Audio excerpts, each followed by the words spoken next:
Eu saúdo os irmãos com a paz do Senhor Jesus, amém? Vamos dar início a mais uma escola dominical deste domingo.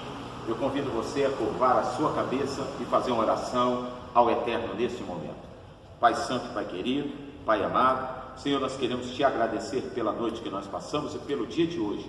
Fala aos nossos corações pelo poder que há no nome de Jesus, e todos digam amém.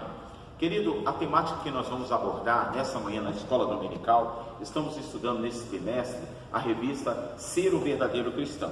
E a temática dessa manhã é fidelidade incondicional a Deus. Quando nós falamos de fidelidade, nós nos lembramos justamente quando o Senhor nosso Deus criou o homem e colocou ele no jardim do Éden.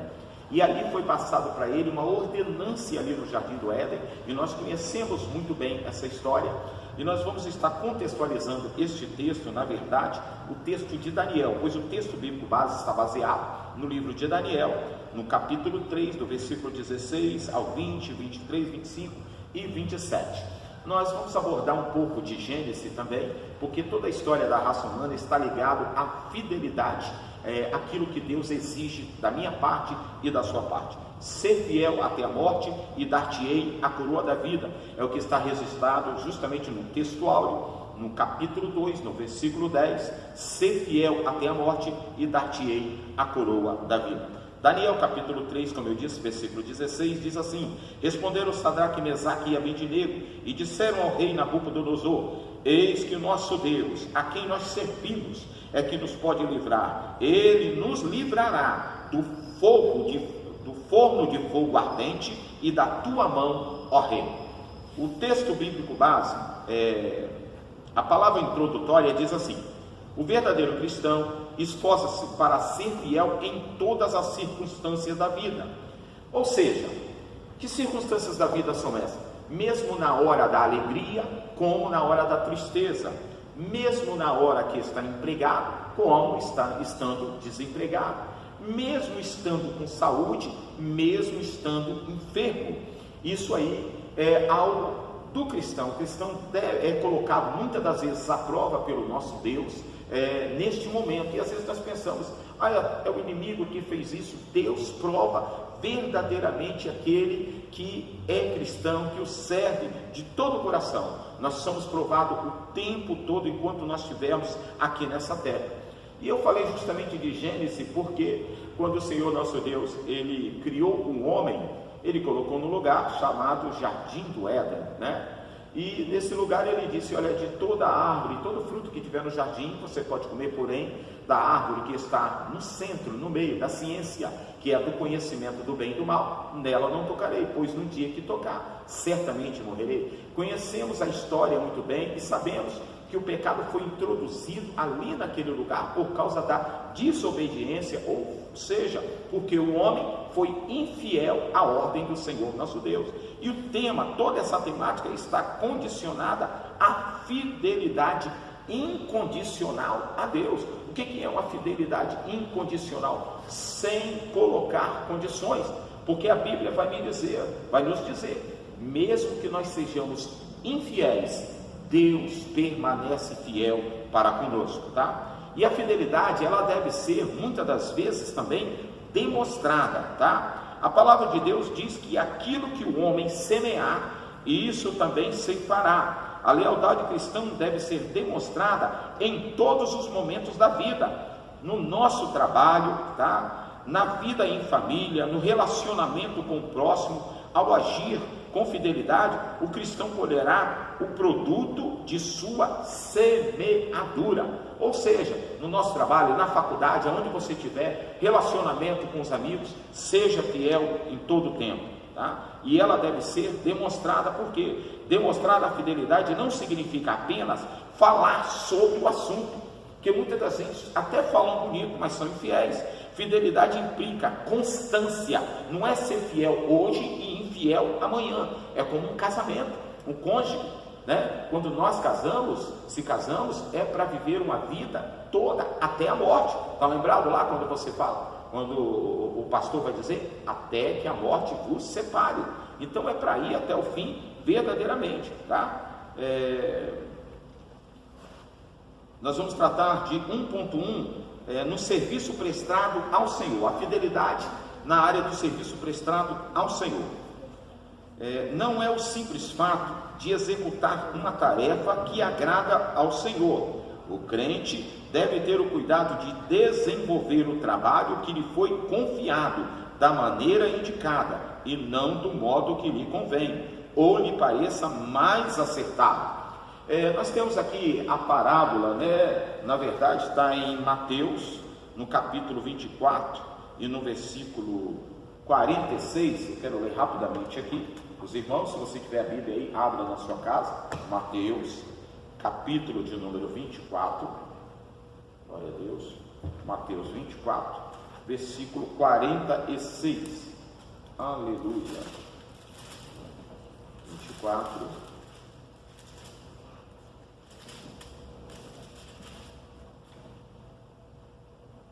no versículo 46, bem-aventurado aquele servo que o Senhor, quando vier, achar servindo assim.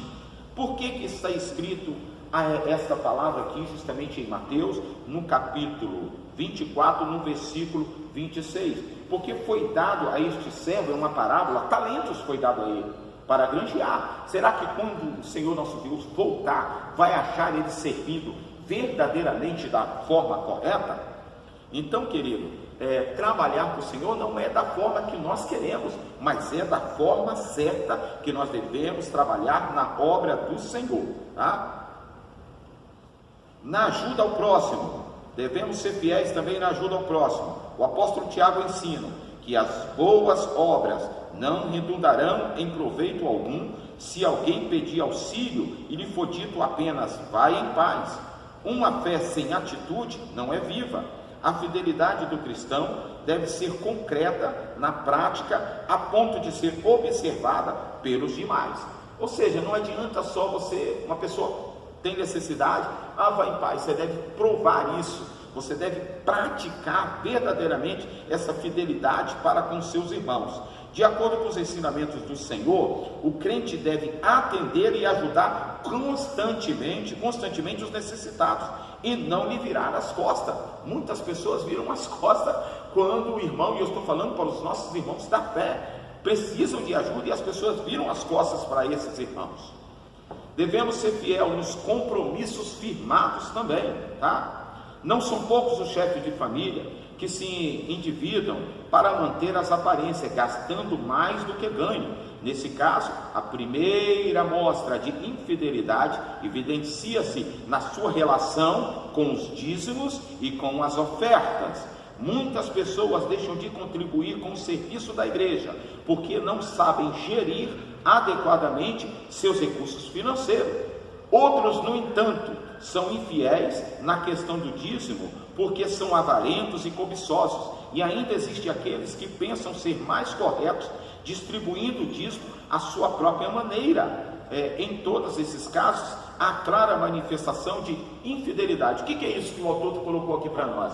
Tem pessoas que acham que ele pode pegar o dízimo dele. Eu estou falando para membros da igreja, eu estou falando para aqueles que creem na palavra de Deus. Eu quero deixar bem claro, aqueles que creem na Escritura e vivem a palavra de Deus. Se você é dizimista, se você é membro da igreja e é dizimista, aqueles que estão trabalhando e ofertante, você deve trazer isso para a casa do tesouro, porque é na casa do tesouro que vai fazer a distribuição para as pessoas necessitadas. Porque o seu dízimo e oferta vai contribuir na casa do Senhor para pagar uma água, para pagar uma luz, para manutenção de um banco, para manutenção de um aparelho eletrônico. Então, meu filho, você está trabalhando na obra do Senhor. Aleluia! Não deixe o inimigo tirar de você esse benefício que Deus preparou, porque a Bíblia diz que aquele que é dizimista, aquele que tem um coração voluntário, ele diz que vai abrir, não é a porta, é a janela do céu para você. Então tome posse da sua bênção, da sua vitória, em nome de Jesus. É preciso entender que não se constitui em favor, observe bem, contribuir com dízimos e oferta. Este é um dever cristão. Você é um cristão? Tem alguém assistindo esse vídeo com você? Pergunta para essa pessoa, é cristão? Quem deve sustentar a obra do Senhor são salvos. Se você é salvo, é conosco esse trabalho, pelo sangue de Jesus, não os governos ou outras instituições. E quando está falando de governo aqui, a igreja no primeiro século, quando a igreja estava sendo formada, A igreja passou por muitas perseguições no primeiro e no segundo século, até que então chegou um homem, um imperador chamado Constantino, que se declarou o primeiro imperador cristão. E quando o governo agora começou a entrar na igreja, o governo agora, o paganismo entrou também junto com esse imperador que se declarou cristão. Agora as perseguições acabaram com os cristãos, mas a perseguição agora era para aquele que não aceitava a Cristo, só que a igreja ficou inchada. Entraram alguns dogmas, aquilo que não constitui na palavra de Deus. Então, querido, a igreja sempre lutou contra isso. A igreja sempre foi pura, porque sempre quem manteve a sua igreja sempre foi o Deus Todo-Poderoso. E Ele conta comigo e com você para esta obra. Seja fiel. A Bíblia diz: ser fiel no pouco, sobre o muito vos colocarei. Estão lembrados, meu filho, dos talentos? Eu quero voltar lá nos talentos. Ele deu a um 5, ele deu a outro 2, e a outro ele deu 1. E aquele que ele deu 5 granjeou, ganhou mais 5. O que ele deu 2 granjeou, ganhou mais 2. Mas aquele que ele deu 1 escondeu o talento. E o texto bíblico vai dizer que até aquele que não tem, o que tem lhe será tirado e vai dar a quem tem. Então, meu filho, tem uma bênção de Deus chegando aí para você. Seja fiel. E o Senhor prova a fidelidade justamente no momento de dificuldade da nossa vida, tá? Que Deus em Cristo Jesus continue te abençoando e abrindo o seu coração, que o seu coração possa ser voluntário na obra do Senhor. Quando você tiver um tempo, abra a sua Bíblia em Êxodo na sua casa. Êxodo no capítulo 36.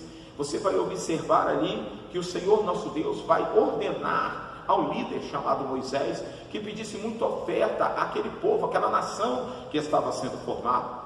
E eles doaram muito para a construção do tabernáculo, doaram tanto a ponto de Moisés pedir para que eles parassem de doar. A Bíblia, querido, vai nos mostrar que o nosso Deus é um Deus grande, é um Deus poderoso. Deus que tirou um povo que era escravo no Egito, Ele tirou e o povo saiu milionário, querido, rico, cheio de dinheiro. Por quê que Deus tirou eles ricos? Justamente desse cativeiro onde eles eram escravos, porque Deus prova o nosso coração. Nós vivemos uma época que muita gente, se eu tivesse dinheiro eu ajudaria tanta gente, compraria cesta básica para A e para B, mas quando tem, viram as costas. E é por isso que Deus continua provando. Ele provou o coração de Israel, e se nós somos o Israel de Deus, Ele continua provando o meu coração e o seu coração na obra do Senhor. Constância na fidelidade e interesse de coração em todas as áreas. Nos momentos difíceis, algumas vezes, situações extremamente difíceis batem à nossa porta, fazendo-nos ter a sensação de que estamos sendo tragados por um turbilhão de muitas águas. A situação torna-se ainda mais desafiadora quando, em momentos como esses, surgem saídas que não condizem com o testemunho cristão. Em situações como essa, o crente não pode e não deve desesperar-se, antes deve clamar o nome de Jesus para não cair na tentação da infidelidade. Certamente Ele ouvirá o clamor do coração do aflito e dará o livramento necessário, porque Ele é fiel em sua promessa. Jeremias 33, no versículo 3 diz: clama a mim e responder-te-ei, e anunciar-te-ei coisas grandes e firmes que não viste, querido. Então, no momento de dificuldade, não tome uma atitude errônea. Tem muitas pessoas que trabalham em lugares, meu filho, onde mexe com muito dinheiro, com coisas de valor, e infelizmente no momento da dificuldade o inimigo diz: olha, aquilo ali não vai fazer falta, pega ali, pega aqui. E o Senhor está tratando conosco aqui, ser fiel nos momentos difíceis, porque o Senhor nosso Deus, Ele ouve do céu e atende o nosso clamor, tá? O testemunho bíblico deve ser mantido em todas as áreas. Quando nós olhamos aqui justamente para o começo de tudo, em Gênesis, por exemplo, nós vamos ver a fidelidade de Noé, nós vamos ver a fidelidade de José, nós vamos ver no livro de Daniel, a fidelidade do próprio Daniel. Estão lembrados? Lançado, meu filho, na cova dos leões, mas ele não negou, não deixou de orar, não deixou de clamar, não deixou de buscar. A fidelidade de Esther, estão lembrados? Ela poderia morrer, porque ela foi até o rei, e o rei não tinha solicitado a sua presença, mas a Bíblia diz que por causa da fidelidade desta mulher, aleluia, e do poder de Deus, a nação foi salva para a honra e glória do Senhor Jesus. A fidelidade de Paulo e Silas, mesmo aprisionados, açoitados, com os pés presos, com correntes, eles louvavam, adoravam, e a Bíblia diz que as cadeias caíram por terra, foram abertas, e todos aqueles foram soltos pelo poder que há no nome de Jesus Cristo. A fidelidade de Estevão, o primeiro mártir da Bíblia, mesmo diante de uma multidão, mesmo sendo apedrejado, mesmo sendo açoitado, a Bíblia diz que ele viu o céu aberto e clamou ao Senhor, disse: não impute a eles esse pecado. É ter um coração verdadeiramente fiel e voltado para o Senhor nosso Deus. Que Deus em Cristo Jesus continue abençoando a vida de cada irmão. Esta lição vem para nós um ensinamento muito grande: ser fiel nos momentos bons, ser fiel nos momentos difíceis, porque o nosso Deus é poderoso para nos abençoar. Querido, durante esse mês de novembro, nós estamos com o propósito de jejuar e orar pelos nossos desempregados. E você pode interceder por um irmão, por um primo, por um amigo, que o nosso Deus é poderoso para responder às nossas orações. Nesse momento eu quero convidar você a colocar a sua mão no coração. Nós vamos entregar a oferta de amor diante de Deus, seu jejum pessoal, em nome de Jesus. Pai Santo, Pai querido, aí está a tua noiva, a menina dos teus olhos. Senhor, apresentamos diante de Ti o nosso propósito, esse jejum pessoal. Receba como um cheiro suave em tuas narinas. Ensina-nos, Senhor, a ser mais fiel na Tua obra. É o que nós Te pedimos e Te agradecemos pelo poder que há no nome de Jesus. E quem crê, diga amém. Eu quero convidar você e a sua família para hoje à noite você está em uma das nossas igrejas. Você que não é aqui do Campo da Matriz, na Ilha do Príncipe, vá, meu filho, vá buscar a sua bênção, a sua vitória. Compartilhe esse vídeo pelo menos com mais umas 2 ou 3 pessoas. Se inscreva no canal da igreja, acione o sininho lá, tá? Nós vamos estar colocando aí uma forma para que você possa aprender a estar se inscrevendo no canal da igreja através do YouTube, para que muitas vidas possam ser alcançadas. Eu tenho recebido muitos elogios do trabalho que nós estamos fazendo, a igreja do Senhor nosso Deus. Pessoas que não são servos de Deus estão sendo alcançadas pela mensagem, pelo poder da palavra de Deus. Então, meu filho, compartilhe, seja um missionário. Você pode ser um missionário de dentro da sua casa, compartilhando os vídeos, as lives que são feitas dentro da nossa igreja, para a honra e glória do Senhor Jesus. Não deixe de dar o seu nome ao pastor para poder comunicar a sua ida à igreja. Vem, a igreja está pronta para te receber com todos os procedimentos, protocolos de segurança, álcool gel, com tudo pronto, com o distanciamento necessário. Que Deus em Cristo abençoe a vida do irmão. Eu convido você a estender as mãos para cá, nós vamos estar orando. Aqui está essa arca de madeira, que representa a presença do nosso Deus. Querido, nós colocamos aqui pedidos, muitos já receberam, mas nós cremos que tem pessoas que ainda aguardam o seu pedido específico, e nós cremos que o nosso Deus é poderoso para atender. Então ore comigo, crendo em nome de Jesus. Pai Santo, Pai querido, Senhor, te apresentamos essa caixa de madeira, que representa a sua presença no meio da tua igreja. Ó Deus, Senhor, nós cremos no poder do sobrenatural, no Deus Todo-Poderoso. Senhor, eu faço a oração de Abraão, por amor a um justo, Senhor, estende as tuas mãos, abençoa a tua igreja, pelo poder que é no nome de Jesus, e quem crê, diga amém. Estamos encerrando mais uma escola dominical, mas nós cremos que o Senhor nosso Deus, o Espírito Santo, é poderoso para falar melhor no teu coração.